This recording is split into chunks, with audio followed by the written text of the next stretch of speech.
Kisa hichi ni kisa sahihi kabisa. Kuna bwana mmoja shekhi wa Kisaudia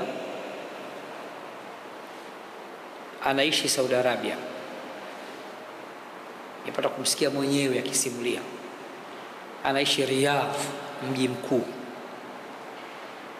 Kutoka Riyadh kwenda Makka ni zaidi ya Dar Mwanza, zaidi ya kilomita 1000 wanavyosema.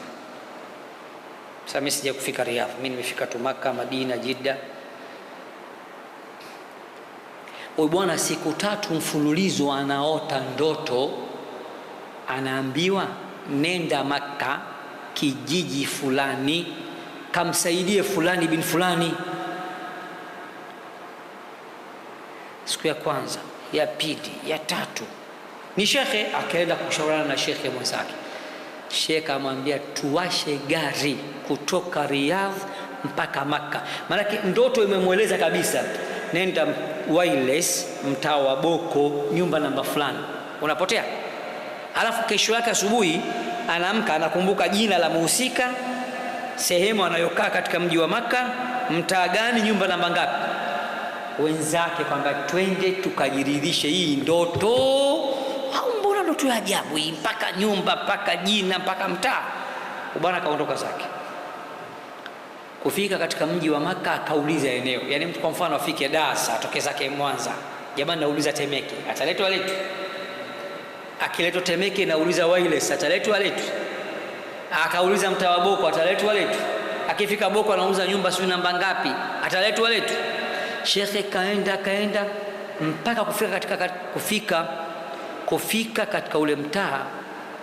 Anauliza, mtaa mzima wanashangaa, hii hao mashehe wazima wanamtafuta yule muhuni atakuswali aswali yule. Kumbe jamaa dini anataka chembe shekhe. Haswali, anakunywa pombe, ana majanga kibao. Nyie vipi? Huyu mtu sio mtu.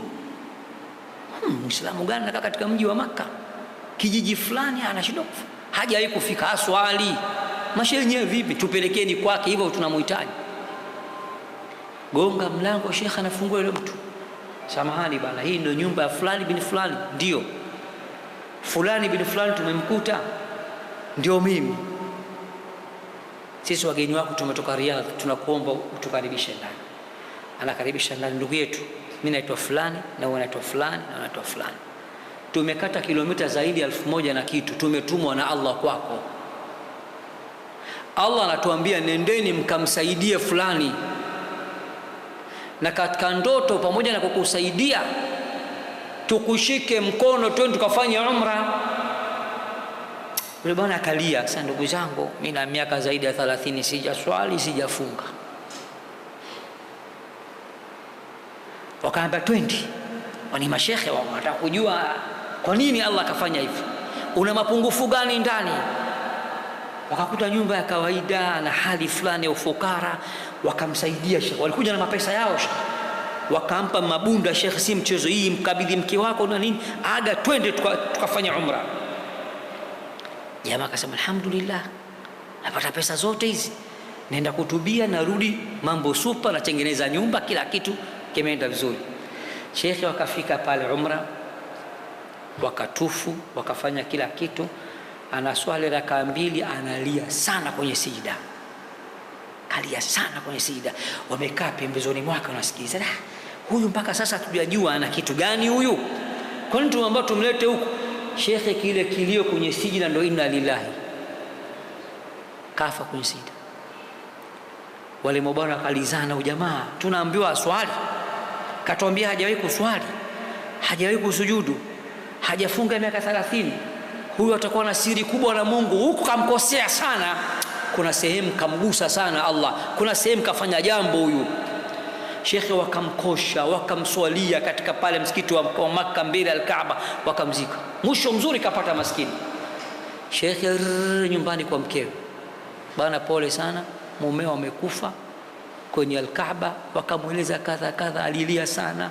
Tulikuwa tuko karibu naye tunasikilizia dua anazoomba, analia kwa sababu tunataka tujue siri yake. Hatukuweza kujua tulitegemea baada ya salamu tuulize hakuweza kutoka nje ya swala, amefariki. Tunakuomba mke wake, tueleze mume wako nini. Akasema wallahi mume wangu nimegombana naye sana kuswali. Namwambia Allah ametuchagua, tumezaliwa katika mji wa Makka, tunaishi katika mji wa Makka, watu wanatoka sehemu mbalimbali, wewe ufiki pale.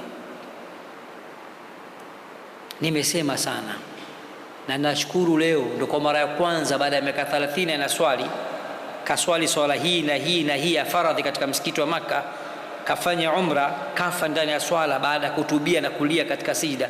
Mke anasema nashukuru, neema kubwa. Tueleze mume wako ana siri gani?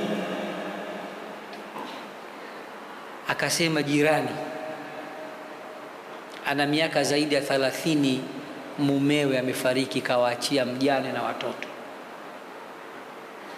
Tangia miaka 40 nyuma mpaka leo mume wangu anagawa mshahara wake paso kwa paso, nusu anatulisha sisi, nusu anawalisha hawa. Hilo ndio jema ambalo naweza kulisema. Wakalizana fadhila na baraka ya kulea mayatima na kusaidia na mjane kwa miaka 40 mzima. Allah akawatumia watu, ameshajua deadline tayari, wanadondoka kesho kutwa anakufa, akafie kwangu hali ya kuwa kishatubia. Nisimnyime pepo huyu wakati kakalea mayatima. Kwa jamani, sisi tunasaidia Sheikh Azizi kwa muda mfupi tujue, hata hao mayatima wenyewe kuna jazba ile. Baada hapo mambo magumu, unaongeza gari ya pili magumu, mambo magumu, umenua shamba la eka ngapi. Ubwana Sheikh na ujinga wake na kila kitu chake, miaka 40 takriban, mshahara wake nusu anampa mkewe, peleka kwa mjane. Wanakuambia wale mayatima na yule mjane wao, watoto mpaka wamekuwa wakubwa sasa, watoto wake wanamwona kama baba yao, na hawajawahi kulala na njaa wakapata shida pamoja na wamefiwa na baba yao. Yule jirani amechukua nafasi ya baba.